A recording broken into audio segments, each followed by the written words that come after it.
Bonjour tout le monde. En premier, je voudrais souhaiter bonne fête des mères à toutes les mères et vous recevez ça d'une mère qui est très heureuse d'être revenue à la maison. Et puis, j'en aurais beaucoup à dire de toute l'expérience que j'ai vécue, mais je vais garder ça pour une autre fois. Ce matin, ce que je voulais vraiment partager qui était dans mon cœur, c'est à propos du miracle que j'ai reçu. Puis je pensais à l'apôtre Paul, parce que l'apôtre Paul, quand il énumère dans 2 Corinthiens 11, quand il énumère toutes les afflictions, toutes les choses qu'il a passées au travers, les coups de fouet, en péril, laissé comme mort dans l'abîme, toutes ces choses-là, savez-vous que dans 2 Corinthiens 4, 17, il nous dit qu'il appelle ces attaques-là des légères afflictions du moment présent, qui sont rien à comparer au poids de gloire éternelle qui va durer toujours. Vous savez, dans l'Ancien Testament, on parle de tous les miracles qu'il y a eu quand les enfants dans le désert, les Égyptiens, ils couraient après les Israélites, puis Dieu il a ouvert la mer Rouge, puis ils ont passé au travers. C'est le poids éternel de la gloire qu'on se rappelle. On ne se rappelle pas de l'affliction. Et puis l'apôtre Paul, pourquoi il appelle être en péril, avoir été en prison, puis toutes ces choses-là, une légère affliction. C'est légère affliction. Et puis je méditais beaucoup là-dessus. Et puis c'est parce que l'apôtre Paul est concentré sur le miracle qui avait eu lieu lors de l'affliction. Puis quand on pense à Paul et Silas, pourquoi qu'ils louaient en prison après avoir été fouettés puis mis dans le cachot intérieur? C'est parce qu'ils regardaient cette affliction-là comme légère, parce qu'ils le savaient que le miracle qui aurait lieu était tellement grandiose.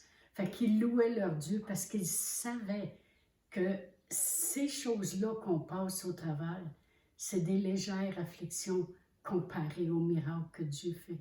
Dieu il a ébranlé la prison, Dieu il a libéré les captifs, Dieu il a fait un réveil, puis le monde sont venus au Seigneur. Même quand il avait été mordu par une vipère, la vipère, la loi naturelle de la vipère, c'est qu'à mort, il enfle puis meurt. Mais il a secoué ça dans le feu. Puis il a regardé ça comme une légère affliction, juste une morsure. Pourquoi? Parce qu'il regardait le miracle que Dieu faisait. Le miracle que Dieu faisait d'avoir arrêté la loi naturelle de la vipère qui tue les gens, et ça n'avait aucun effet dans son corps. Moi, je veux vous dire que j'ai vécu un miracle, que j'ai vu la grâce de Dieu, que j'ai vu la faveur de Dieu, que j'ai vu le miracle. Et je regarde, moi aussi, ce que j'ai passé comme une légère affliction, comparé au miracle qui a eu lieu.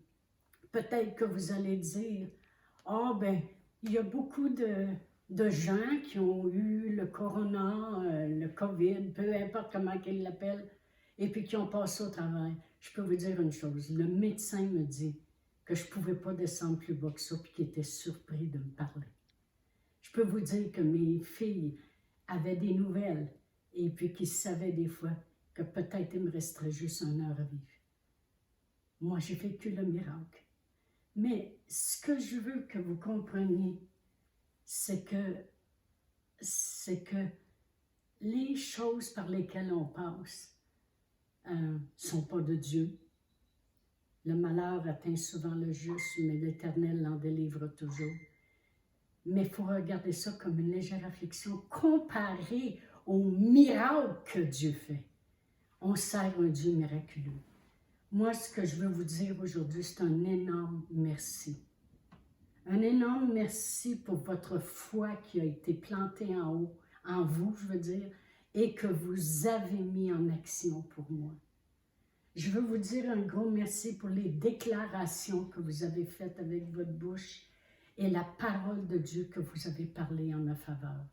Vous savez, quand l'apôtre Paul a été traîné comme mort, après avoir été lapidé, puis laissé là, ils l'ont traîné après l'avoir lapidé, laissé comme mort. Savez-vous ce qui est arrivé? Les frères l'ont entouré. Vous m'avez entouré. Et votre foi avec moi qui combattais, parce que je le sais que je combattais, je sais les choses que j'ai dit, ont fait que ça a produit un miracle. Je suis ici aujourd'hui, puis grâce soit rendue à Dieu qui nous fait toujours triompher en Jésus-Christ. Je veux vous dire encore une fois, bonne fête des mères et merci. Et j'ai hâte de prêcher. On sert un Dieu de miracles et puis attendez-vous, 2020 va être une année de miracles. Bonne journée à tous.